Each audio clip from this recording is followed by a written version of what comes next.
অনেক কিছু হচ্ছে। আমি আজকেই সোনপুরে ছেলেগুলোর সঙ্গে ফোনে কথা বলছিলাম, আজকেই আমি টোটাল ডিটেলসে জানলাম, তো অবাক হয়ে গেছি। আরে রক্ষক যদি ভক্ষক হয় কিছু করা যাবে কি? আমরা যা দেখছি শিয়ালে 7টা বাচ্চা কুমিরকে দিয়েছে পাহারা দিতে। শিয়ালে 7টা বাচ্চা কুমিরকে দিয়েছে, প্রতিদিন শিয়াল দেখতে যায় কুমির বাচ্চা একটা করে প্রতিদিন খায়। দেখ শেষের দিনে 7টা 6 দিন মানে 7 দিন গেছে, আছে কটা? একটাকেই বারবার দেখাচ্ছে। দেখতে পাচ্ছি যে রক্ষক সেই ভক্ষক। সোনপুরে যে ঘটনা, এ তো মারাত্মক ঘটনা। যদি তদন্ত করা হয় এ তো অনেক কিছু হবে না, হবে না কথা বলে অনেক কিছু। চারি সাইড দিয়ে ইমানদার গুলোকে ঘিরছে, চারি সাইড দিয়ে ইমানদার গুলোকে ঘিরছে। কি করে ইমানদারদের ঘরে ছোট করা যায়? জীবনে ইমানদারদেরকে ছোট কেউ করতে পারবে না। অনেক চেষ্টা করেছে, ভারত স্বাধীনের সময় চেষ্টা করেছে কি করে ইমানদারকে ছোট করবো, মুসলমানদেরকে ছোট করবো, পারেনি। কারণ ভারত স্বাধীনের সময়তেও পারেনি, এখনো পারবে না, ভবিষ্যতে পারবে না, পারবে না, পারবে না। ওই সময়তেও চেষ্টা করেছিল ছোট কর। তারপরও বলবো ভারত স্বাধীনের সময় কিছু কম বেশি 92,000 মানুষ শহীদ হয়েছিল। তার ভিতরে 62,000 ইমানদার, আর এদের নামটা এখনো ইন্ডিয়ার গেটে লেখা আছে। জোরে হবে না? সম্মানটা দেয় তো আল্লাহ। আল্লাহ আল্লাহ তো বলে দিয়েছে, বান্দা তোরা ইমানদার হয়ে যা। যদি তোরা ইমানদার হয়ে যাস, যেখানে বিপদে মুসিবতে পড়বি, আমি আল্লাহকে একবার আল্লাহ বলে ডাকবি, আমি আল্লাহ তোর ডাকে সাড়া দিয়ে দেব। জোরে হবে না? ইমানদারদের ভয় দুনিয়াতে আছে কি? জোরে বলো। কোনো ভয় ইমানদারদের আগেও ছিল না, এখনো নেই, ভবিষ্যতে থাকবে না। কিন্তু মুনাফিকের ভয় আছে না? নাই।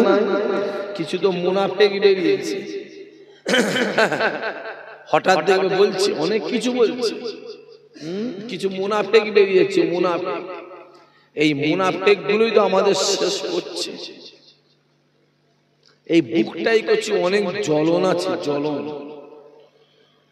জ্বলনটাকে এখন নিবারণ করতে পারছি। বরফ খেয়েছি তাও ঠান্ডা হচ্ছে না। বুঝতে পারছেন কি বলছি? ঠান্ডা হবে।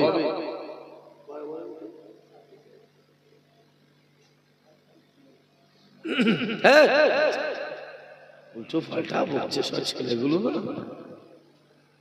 অনেক জ্বলন আছে,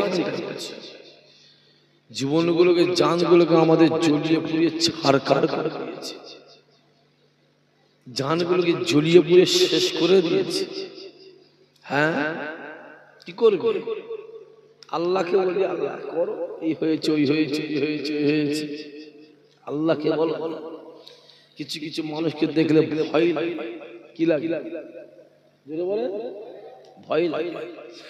নবী আমার ডাক দিল, বাবা সাহাবারা শুনে রেখে দেন, আমি রাসূলুল্লাহ জানিয়ে দিলাম, যেখানে তোমরা আবু সুফিয়ানকে পাবে আর হিন্দাকে পাবে, ওইখানে তোমরা কতল করে দেবে। কার? দুজন রক্ত হালাল। হালাল মুরগিটাকে হালাল করলে তার মানে কি? তার মানে জবাই করে। হাঁসটাকে হালাল করতো, ছাগলগুলো ঘুরলে দেখবেন কিছু ছাগল বড্ড ঝামেলা করলে তোর বেটা হালাল হওয়া সব দিচ্ছে। তার মানে জবাই করে। রাসূল বলে দুজনকে পাবি, জবাই করবি। সাহাবারা কাতার কাতার দিয়ে খুঁজতে থাকে রাতের অন্ধকারে। আল্লাহ নবী আমার হুজরাখানায় রয়েছে, দুইজন এসে হাজির, ইয়া রাসূলুল্লাহ, ইয়া হাবিবাল্লাহ, হুজুর অন্যায় করেছি, ভুল হয়ে গেছে, হুজুর আপনি আমাদের ক্ষমা করে দেন, আপনি আমাদের হাতে হাত দিয়ে আমাদেরকে ঈমানের কালেমা পড়িয়ে মুসলমান করে দেন।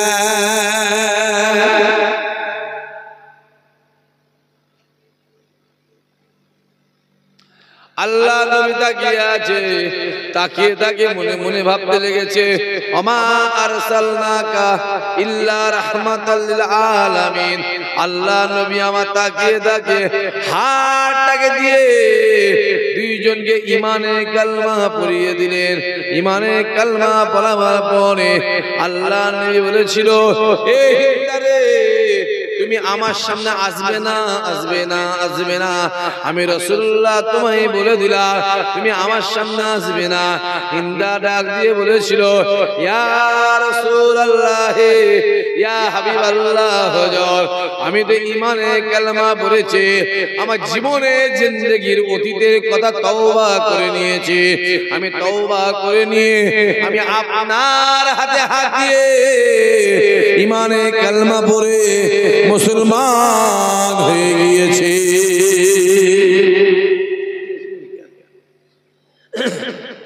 আপনি আমার আসতে মানা করছেন, মানা। আল্লাহ নবী বলেছিল, এই হিন্দা শুনে রেখে দাও, আমি রাসূলুল্লাহ জানিয়ে দিলাম আমার চাচা হামজা যখন ইন্তেকাল হয়েছিলেন, শহীদ হয়েছিলেন, আমি চাচা যখন হামজা ইন্তেকাল হয়ে দুনিয়া দিয়ে বিদায় নিয়ে চলে গিয়েছিলেন, আমি নিজে চোখে দেখেছি তুমি আমার চাচার বুকে বসে হাত দিয়ে বুকটাকে ফেলে কলিজা ঝাড়টাকে বার করে চিবিয়ে চিবিয়ে চিবিয়ে চিবিয়ে খেয়েছিলে, কলিজা ঝাড়টাকে, ফ্যাপসা ঝাড়টাকে নিয়ে গায়ে মুখে রক্তটাকে মেখেছিলে। শুনে রেখে দাও, এই দৃশ্য যখন আমি তোমার দেখেছিলাম, এই হিন্দা আমি রাসূলুল্লাহ জানিয়ে দিলাম, যখন তুমি আমার সামনে আসো তোমার মুখটা যেন আমার চোখে পড়ে যায়, আমি রাসূলুল্লাহর ওই কথাটা মনে পড়ে যায়। বাবা শুনে রেখে দাও, আমি রাসূলুল্লাহ আমি আমার চাচাকে আমার জানের থেকে বেশি ভালোবাসি। আমিও কিছু কিছু মানুষকে বলি আসবে, অনেক 4-5 জনকে বলেছি, করছি আমার সামনে আসবে না ভাইজান, আপনি আসতে বাড়িতে মানা করেন না, বাড়িতে মানা করেন, বাড়িতে আসবে, খাবে, উঠবে, বসবে, শোবে, সব করবে, আমার সামনে এসে করছি। কত গাল পেরেছিস, কত ছোট বড় কথা বলেছিস, কত অত্যাচার করেছিস, মোবাইলে এসে এসে লাইফে লাইফে এসে গাল পেরেছিস, পারে না কথা বলা দেখে তোকে দেখলে না আমার ওইগুলো মনে পড়ে যায়, আমার মনে আসবে না, আসবে না। আরে মনে মনে বলি আল্লাহ আয় রব্বুল আলামিন, আল্লাহ পাক রাসূলুল্লাহর এই সুন্নাতটাও আদায় করছি, কেন না তুমি তো বলে দিয়েছো রাসূলুল্লাহর কাজ কাম চলাফেরা ওঠা বসাটাই হলো সুন্নাত। আয় রব্বুল আলামিন, আল্লাহ রাসূলুল্লাহর এই সুন্নাতটাও আদায় করলাম। আর আল্লাহ নবী বলেছে আখেরি জামানায় যদি কেউ আমার একটা সুন্নাত পালন করে, আমি রাসূলুল্লাহ জানিয়ে দিলাম আমার আল্লাহ পাক তার আমলনামাতে 100টা শহীদের সওয়াব আমার আল্লাহ লিখে দেয়।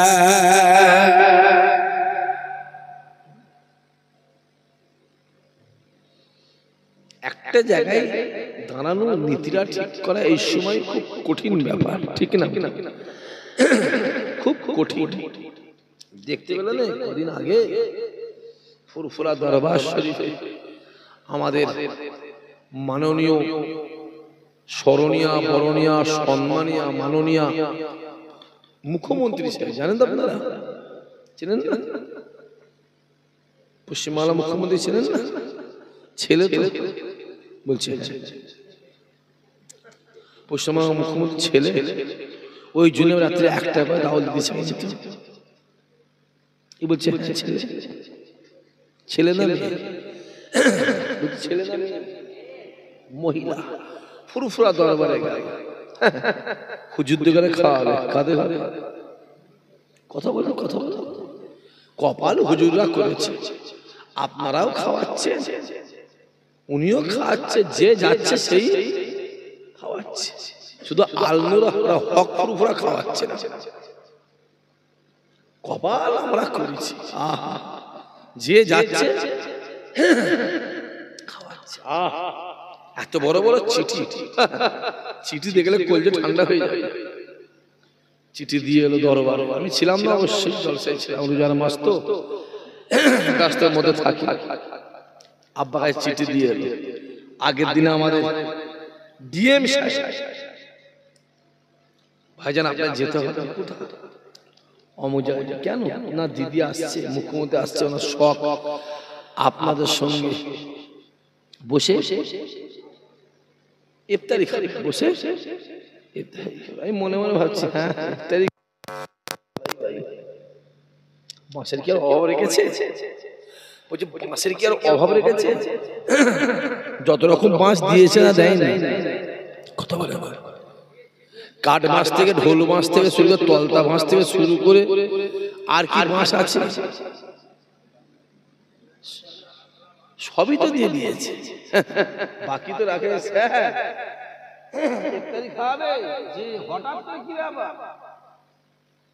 ফুরফুরা শরীফে বোম মারা হলো, হুজুরের বাড়ির দরজায় গিয়ে দাঁড়াম দাঁড়াম দাঁড়াম করে লাথি মারা হলো। মনে আছে না?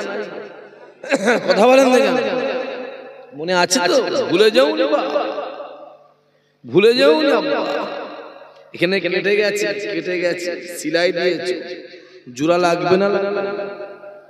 জোড়া লাগবে, দাগ থাকবে না? থাকবে, দাগ কিন্তু থাকবে কিয়ামত পর্যন্ত, মরণ পর্যন্ত। ভুলে যাও না আব্বা, ভুলে যাও না। ওই ফুরফুরা শরীফের বাড়িটা আমার নয়, ওই বাড়িটা জানবে আমার দাদা হুজুরের বাড়ি।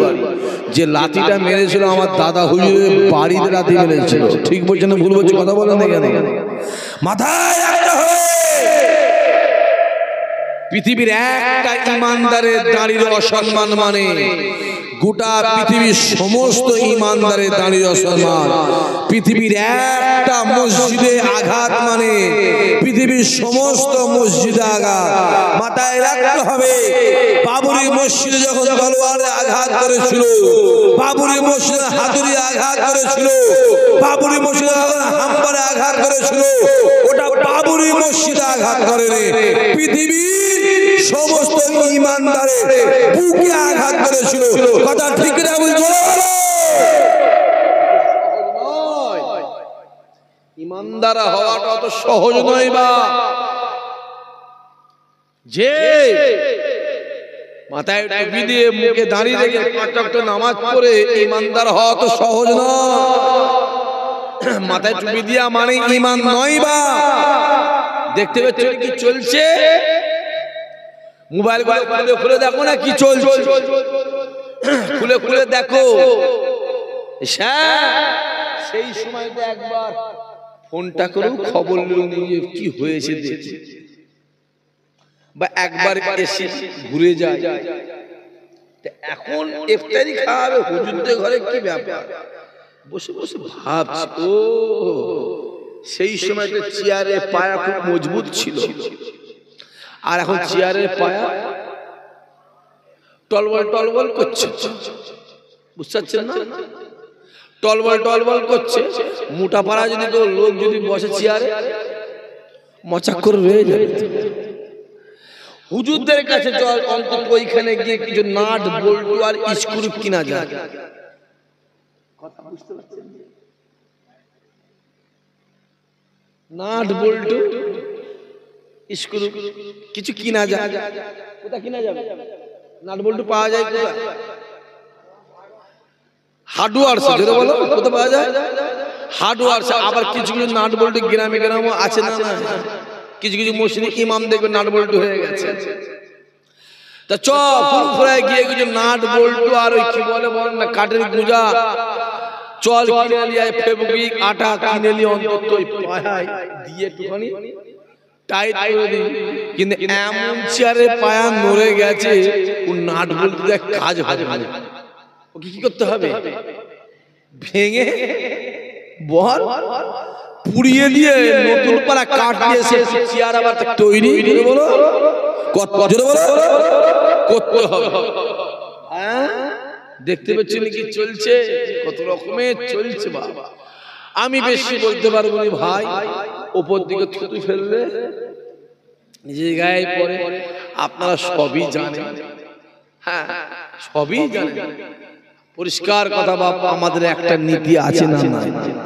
যেটা বলো আমাদের জান চলে যায়, আজও চলে যায়, জীবন দিয়ে দেব, আমাদের একটা নীতি আছে। ওই নীতি থেকে আমরা জোরে বলো আমরা দাদা হুজুরের লোক। জোরে বলো কার লোক? দাদা হুজুরের লোক। যে আমাদের নীতি আছে, নেতা হাজার হবে, নীতি একটা হবে। দাদা হুজুর চলে গেল, তার নীতি আদর্শ আছে না নাই? পাঁচ হুজুর চলে গেল, তার নীতি আদর্শ আছে না নাই? দাদা হুজুর 30 থেকে 32 হাজার খলিফা দুনিয়া দিয়ে চলে গেল, তাদের নীতি আদর্শ আছে না নাই? পরিষ্কার ভালো লাগে এসো, ভালো লাগে আসো, না লাগে এসো। ভরসাটা আমরা দুনিয়ার কারো প্রতি করি না, খুদার কসম করে বলছি, ভরসাটা কার উপরে করি? যেটা বলেন আল্লাহর উপর। কদিন আগে আমার একটা ভিডিও ভাইরাল হয়েছে জানেন তো? দিল্লি চলে যাও, শুনেছো না? শুনেছো তো? তারপর থেকে 7-8টা জলসা কেটে গেল, সাক্ষী আনা। যেটা বলো তোদের এগাও ছিল একটা সময়, কত বলিস না, তোমাদের এলাকায় ছিল তো, ঘোর কেটে গেছে। আব্বা আব্বা এই ব্যাপার, আমাকে আব্বা কি বলে, পাগলা কোথাকারে ফেল দিবি জানা, ঠিক এই ফেল দিবি ঘরে শুয়ে শুনছেন কি বলছি? জলসা করতে হবে না, শুয়ে থাক। তারপর আর বলছি 7টা জলসা কেটেছে আল্লাহ, 40টা জলসা ঘর বয়ে আল্লাহ দিয়া আসে, ঠিক না? ধরে বলে দিয়া আসে। পাগলা কোথাকারে, বাঘকে জঙ্গল থেকে আলাদা করা যাবে, কিন্তু বলে বাঘকে জঙ্গল থেকে আলাদা করা যাবে, বাঘের মন থেকে জঙ্গলকে কিন্তু আলাদা করা যাবে। জোর করে পেশার করে আটকানো যাবে, কিন্তু এরা ফুরফুরায় গেলে ওই বাড়িতেই হাজির হবে। জোরে হবে না? বোঝা যাচ্ছে? মেহমানের সঙ্গে আমার বিশেষ করে সাক্ষী কথা বলতে, আমি আমার কথা, আমার সাথে মেহমানের অন্য সম্পর্ক, অন্য সম্পর্ক। লোক অনেক কিছু অনেক কিছু সম্পর্ক, বলো অন্য সম্পর্ক, অন্য এই সম্পর্ক হয় না, এ আল্লাহ দেওয়া। কার দেওয়া? যেরকম আল্লাহ দেওয়া সম্পর্ক। আজও বলে যাচ্ছি ফুরফুরা শরীফে 100টা মেহমান গেলে 80টা আমার বাড়িতেই যায়, ঠিক না? ভুল কথা বলে? আজও বলে যাচ্ছি, মোবাইলে বলছি, ওপেন বলছি, ওপেন বলছি। হকটা বলতে অসুবিধা আছে? হকটা বলতে অসুবিধা নেই। সম্পর্ক তৈরি, সম্পর্ক চোখে দেখ, কোথাও ঘুরছিস, কোন বিড়িখোর মাতালের জন্য ঘুরছিস, কোন গাঁজাখোর, তেরেলখোর, সুদখোর, বন্ধনখোর, হারামখোর, বেনামাজি জন্য ঘুরছিস। আরে ঘোরার দরকার হয় নামাজি, রোজাদার, আল্লাহওয়ালা, হাজী সাহেব, হাফেজ সাহেব, পীরের আওলাদ, পীরের বেটার সঙ্গে ঘুরবে, আল্লাহ দুনিয়াতেও দেবে, আখিরাতে ওদের সঙ্গে হাসরে নাসরে করে ওদের সঙ্গে আল্লাহ জান্নাত দিয়ে দেবে। জোরে হবে না? চোখে দেখো, চোখে দেখো, আল্লাহর প্রতি ভরসা করো, আল্লাহকে বলো, আল্লাহ পাককে রাতের অন্ধকারে আল্লাহকে গিয়ে বলো, আল্লাহ দাও, আল্লাহ আমার প্রয়োজন, খোদাকে হাত করে বলছি আল্লাহর ঘর আমার ডান দিকে আছে, আল্লাহ আমার প্রয়োজন, এটা দাও আল্লাহ, আমার আল্লাহ তোমার কলিজা ভরিয়ে দেবে। জোরে আরো জোরে হবে না? রাতের অন্ধকারে আল্লাহ নবী আমার কাবা শরীফটা ছেড়ে দিয়ে যুবকেরা এক পা দু পা করে একটা ফাঁকা মরুভূমি ময়দানে গিয়ে দাঁড়িয়ে আল্লাহ নবী আমার খাজুর গাছের নিচে দাঁড়িয়ে আল্লাহ পাকের আরশের দিকে তাকিয়ে আছে, আসমানের দিকে তাকিয়ে আমার নবী ডাক দিয়ে বলেছিল, আল্লাহ পাক আমি মুহাম্মদ কি করব, আল্লাহ তুমি আমায় বলে দাও, আমি মুহাম্মদ কালেমার দাওয়াত দে, ওয়াহদানিয়াতের দাওয়াত দে, কুরআনের দাওয়াত দে, নামাজের দাওয়াত দে, রব্বুল আলামিন আল্লাহ কেউ আমার কাছে আসে না, কাউকে আমার কাছে আসতে দেয় না, কেউ আমার কথা শুনে না, আমি যার কাছে যাই সে আমায় দেখে চলে যায়, আমি যার কাছে গিয়ে বলি সে আমার কথা শুনে না। রব্বুল আলামিন আল্লাহ তুমি আমায় বলে দাও, তুমি আমায় জানিয়ে দাও আমি কার কাছে কালেমার দাওয়াত দেব।